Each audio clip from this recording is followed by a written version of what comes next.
Stop calling it empowerment when it's just survival. Welcome to Soft Girl Era, the sacred space where strong Black women unlearn survival, rediscover softness, and reclaim the joy, rest, and freedom they deserve without guilt, without apology, and without explanation. I'm LeAnne Dolce, pronounced Dolce, like sweet softness whispered in French, and I'm your guide from burnout to boundaries, from doing to being, from strong to soft and loving every second of it. Today, I want to share something with you that came from a powerful conversation I had with Ashley Toliver, a visionary leader whose work is reshaping how we understand resilience, entrepreneurship, and survival for Black women. Ashley Tolliver is not just advocating for change, she's documenting it, amplifying it, and making sure the world sees what's really happening when Black women pivot, rebuild, and rise. Her insights challenge everything we've been told about entrepreneurship, success, and what it means to thrive in a world that was never designed for us to rest. She is relentless in her mission to spotlight the structural inequities that push Black women into survival mode. And her research is a clarion call for systemic transformation. Ashley's work doesn't just inform, it demands accountability, it demands action, and it demands that we stop celebrating resilience as if it's a substitute for justice. So let's talk about something that might surprise you, something that might make you uncomfortable, something that will force you to reconsider everything you thought you knew about entrepreneurship and empowerment. When you hear the word entrepreneurship, what comes to mind? Freedom, flexibility, passion, the ability to build something from nothing and call it your own. We've been sold this dream, this narrative that entrepreneurship is the ultimate expression of empowerment, especially for women, especially for Black women. We see the Instagram posts, the motivational quotes, the hashtags celebrating boss moves and CEO energy. And yes, there's truth in that. But here's what Ashley Tolliver helped me see more clearly. And here's what the data is screaming at us if we're willing to listen. For many Black women in 2025, entrepreneurship is not a choice. It's not about chasing dreams or building empires out of passion. It's about survival. It's a direct response to systemic instability, to being pushed out, laid off, underpaid, and overlooked. It's what happens when the systems that were supposed to support us, employ us, promote us, decide we're expendable. Let me say that again, because this is the heart of everything we're about to unpack. Entrepreneurship for many Black women is not a luxury, it's a necessity born from exclusion. Now, before you think I'm diminishing the brilliance, the creativity, the innovation that Black women bring to their businesses, let me be clear. I am not. What I'm saying is this: we need to stop romanticizing the grind and start recognizing the conditions that force Black women into it. Because when we celebrate entrepreneurship without acknowledging the systemic barriers that make it the only option, we're missing the point entirely. We're applauding survival and calling it success. We're watching Black women drown and congratulating them on how beautifully they swim. Ashley Tolliver shared research from the California Black Women's Collective Empowerment Institute that documented what happened to Black women in California in 2025. Mass layoffs swept through government, healthcare, and education. Sectors where Black women have historically been overrepresented but undervalued. 83,000 federal jobs were lost nationwide, and Black workers were disproportionately impacted. These weren't just numbers, these were women who had built careers, raised families, contributed to their communities, and suddenly found themselves without income, without stability, without a safety net. Imagine this. You've worked for 20 years in public service. You've shown up every single day. You've mentored younger employees. You've carried your team through budget cuts and reorganizations. You've done everything right. And then one day you get an email. Your position has been eliminated, effective immediately. No severance, No transition plan, just gone. And here's what these women did: 59% started businesses or freelance work, 52% switched industries entirely, 30% retrained or went back to school. These women didn't sit down, they didn't give up, they pivoted. But let's be honest about what that pivot cost them: time, energy, peace, security, the ability to rest, the ability to grieve, the ability to process what had just happened to them. This is not a celebration. This is a reckoning. Because while Black women statewide were earning $54,000 compared to nearly 90,000 for white men, they were also being told to lean in, to hustle harder, to be twice as good to get half as much. And when the systems failed them, when the layoffs came, when the doors closed, they didn't have the luxury of taking time off to figure it out. They had bills to pay, they had children to feed, they had communities depending on them. And so they built businesses not out of glamour, but out of necessity. They regained control over their income and their future because no one else was going to do it for them. Let's pause here and really sit with this. A wage gap that would take 100 years to close at the current pace. 100 years.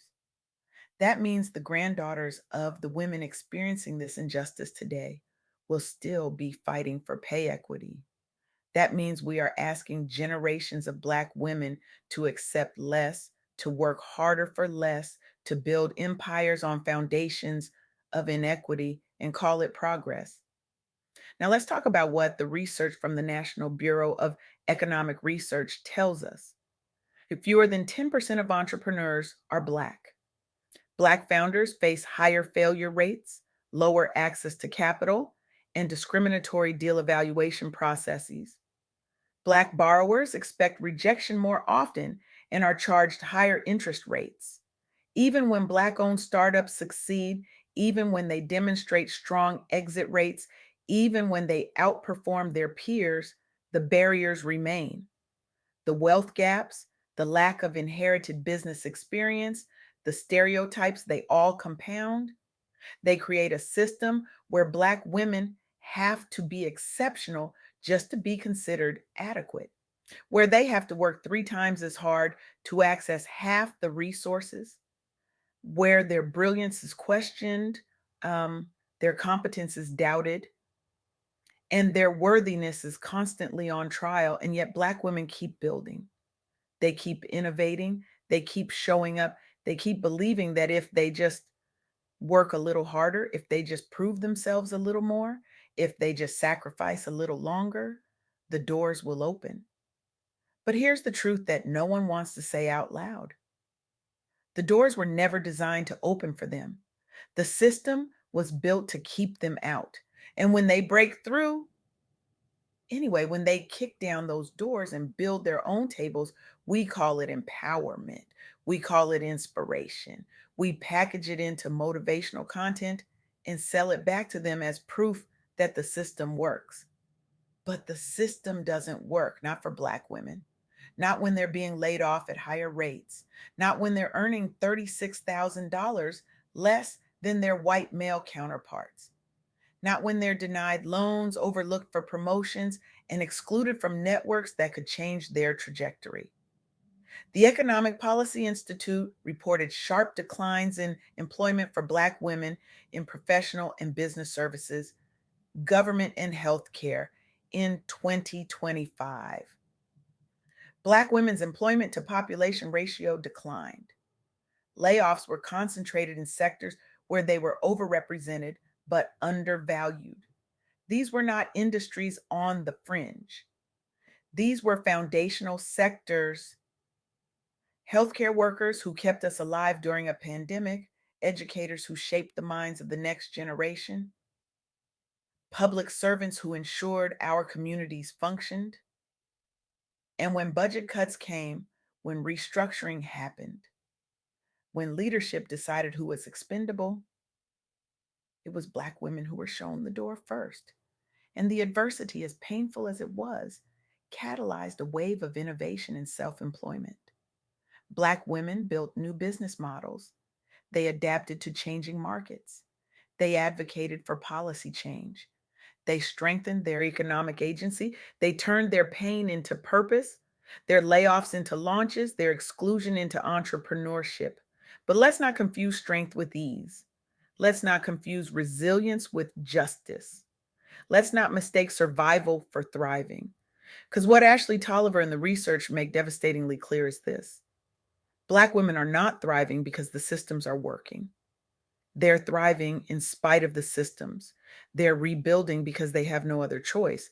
And while that speaks to their brilliance, their creativity, their unshakable determination, it also speaks to a failure of institutions, of policies, of leadership to create equitable opportunities, to close wage gaps, to dismantle bias, to support Black women the way they've been supporting everyone else for generations. So here's where we are: Black women are pivoting, they're entrepreneuring, they're innovating, they're leaning into community, into faith, into their own power. And that's beautiful, that's necessary, that's survival. But survival should not be the goal. Thriving should be the baseline. Rest should be accessible. Softness should be an option. Security should be a given, not a luxury earned through decades of overwork and sacrifice. And that brings me back to why we're here having this conversation. Because the truth is, Black women have been in survival mode for so long that we've forgotten what it feels like to just be, to rest without guilt, to say no without explanation, to choose softness without being called weak, to build a business because we want to, not because we have to wake up in the morning and not immediately calculate how many hours we need to work to stay afloat, to dream without the weight of systemic barriers, crushing those dreams before they even take shape. Ashley Tolliver's work reminds us that the pivot to entrepreneurship is not just about business, it's about reclaiming agency. It's about refusing to let systems define your worth. It's about saying, if you won't make space for me, I'll create my own. And that's powerful. That's revolutionary. But it's also exhausting. And we need to be honest about that. We need to stop acting like Black women's resilience is infinite. We need to stop treating their strength as a resource to be mined without replenishment. We need to stop celebrating how well they survive and start dismantling the conditions that make survival necessary in the first place. Because here's what I know: you can be strong and tired, you can be resilient and need rest. You can be a boss and still want someone else to carry the weight for a while. You can be brilliant and still need support. You can be capable and still deserve ease. And that's okay. That's more than okay. That's human. So here's my challenge to you: stop applauding Black women for surviving systems that were designed to break them. Start dismantling those systems. Stop celebrating their resilience as if it's a personality trait, and start recognizing it as a response to trauma, to exclusion, to inequity. Stop asking them to be superhuman and start creating conditions where they can simply be human. If you're a leader, audit your organization. Look at who's being laid off first. Look at who's being promoted. Look at who's being paid what. And if you see disparities, fix them. Not next quarter, not next year. Now, if you're an investor, fund Black women, not as a diversity initiative, not as a feel good story, but because they're building innovative, profitable, world changing businesses that deserve capital. And stop asking them to prove themselves twice as hard for half the investment. If you're a policymaker, close the wage gap, protect workers from discriminatory layoffs, create pathways to entrepreneurship that don't require Black women to sacrifice their health, their peace, and their families just to access opportunity. And if you're someone who benefits from systems that were built on the exclusion of others, Use your privilege to dismantle those systems. Advocate, amplify, invest, mentor, connect, open doors. And when Black women walk through those doors, don't make them prove they belong. Assume they do, because they always have. The goal is not to celebrate how well Black women survive. The goal is to create a world where they don't have to, a world where softness is accessible, where rest is protected, where entrepreneurship is a choice, not a requirement, where Black women can build businesses out of passion, not desperation, where they can thrive, not just survive, where their brilliance is recognized, their labor is valued, and their humanity is honored. That's the world Ashley Toliver is working toward. That's the world we're building here. And that's the world I'm challenging you to help create. So take a breath, drop the cape, and ask yourself, what role will you play in making sure the next generation of Black women doesn't have to fight this hard just to exist? What will you do today to stop calling it empowerment when it's just survival? What concrete action will you take to ensure that Black women can finally rest? Because the revolution isn't in the hustle, it's in the softness. It's in the refusal to keep surviving and the demand to start thriving. It's in the courage to say, I deserve more. And it's in your willingness to make sure they get it. Thank you